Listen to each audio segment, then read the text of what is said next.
তো মেয়েটাকে বলছি, বলে তোমার লেখাপড়ার দরকার নাই, যা পড়ছো পড়ছো, এখন তোমার ভাইটাই লেখাপড়া করুক।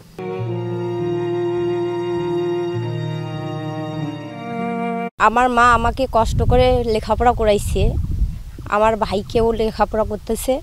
আমি টাকার জন্য 2 বছর গ্যাপ দিছি, ডিগ্রিতে ভর্তি হতে পারিনি।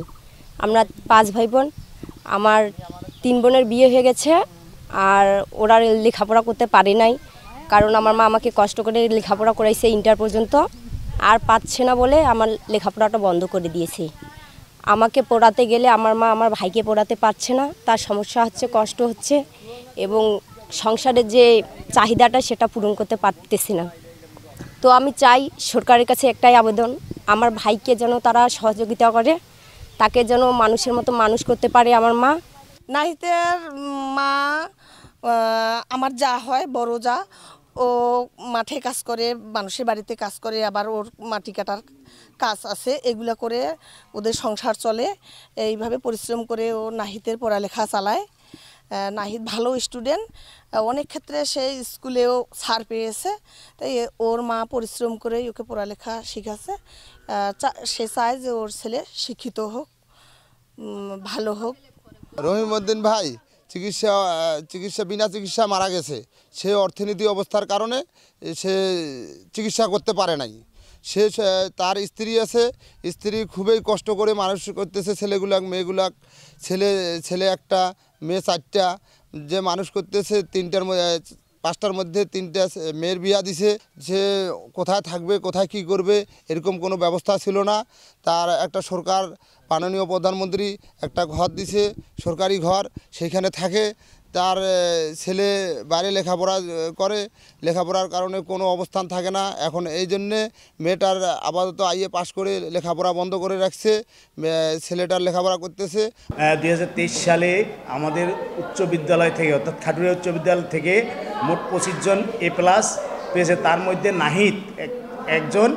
সে হতদরিদ্র পরিবারের সন্তান। সে সরকারি ঘরে, অর্থাৎ গুচ্ছগ্রাম বা আশ্রয়ন প্রকল্পে থাকে, এবং তার মা একমাত্র উপার্জন ক্ষমতা অধিকারী। তার বাবা অনেক আগেই মারা গেছে। তার মা কষ্ট করে মানুষের বাড়িতে ডে লেবারি করে তাকে লেখাপড়া করেছে। ছেলেটি ছিল খুব মেধাবী, এবং সে এখানে GPA 5 পেয়ে 2023 সালে সবচেয়ে ভালো রেজাল্ট করে।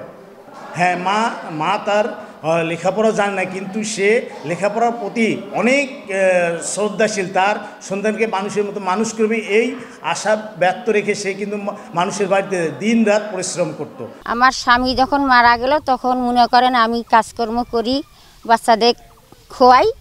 আর আমার স্বামী হঠাৎ করে মারা গেল, তখন থেকে মনে করেন আমার বাচ্চা কাজের কাজকর্ম করে হেনে বাচ্চাদের লেখাপড়া কষ্ট করে শিখাই। আমার মনে আশা আছে যে আমার ভবিষ্যতে কি হয়েছে কষ্ট গেছে। আমার একটা ছেলে দিছে, ওই ছেলেটার জন্য কোনো কষ্ট নেই, আমি কাজকর্ম করে ছেলেটাকে লেখাপড়া শিখাবো। কোনোদিন মাননীয় প্রধান একটা ঘর দিছে, ওই ঘরে আমি থাকি বাচ্চা কাচ্চা নিয়ে। এখন আমার মনে আশা আছে যে আমার জীবনে যা কষ্ট হয়েছে, আমার জীবন নষ্ট হয়েছে, আমার বাচ্চার জীবনের জন্য কোনো কষ্ট অভিযোগ আসে না। আমার ছেলেটা যেন মানুষ হয়। আশা করি আল্লাহর কাছে যে আমার ছেলে লেখাপড়া করে যেতে একটা চাকরি টাকরি পায়। বর্তমান সংসারে যে এইভাবে কৃষি মানুষের বাসায় কাজকর্ম করি, বাইরে মাঠে কাজ করি এইভাবে সংসার আর কি চলে। দিন পাই 250 টাকাও পাই, 300ও পাই, কোনো দিন যেরকম গারস্থ যেরকম দেয় এইভাবে আর কি পাই। এখন মেয়েটা মনে করেন টাকা বেগরে, ওই যে ডিগ্রি বলে নাকি, আমরা তো লেখাপড়া করি নাই, গরিব মানুষ, আমার বাবা আমাদের লেখাপড়া শিখায় নেই। এখন মেয়েটার ডিগ্রি পড়তো, টাকা বেগর আমি মেয়েটাকে ডিগ্রি ভর্তি করে দিতে পাইনি, 5000 বলে টাকা নাকি। এখন আমি মনে করেন ছেলেটাকে দিব না মেয়েটাকেই দিব। এখন যদি মেয়েটাকে দিতে যাতে ছেলেটার দেওয়া হয় না, আর যদি মেয়েটাকে দেই ছেলেটাকে দিলে মেয়েটাকে দেওয়া হয় না, আর মেয়েটাকে দিলে ওকে দেওয়া হয় না।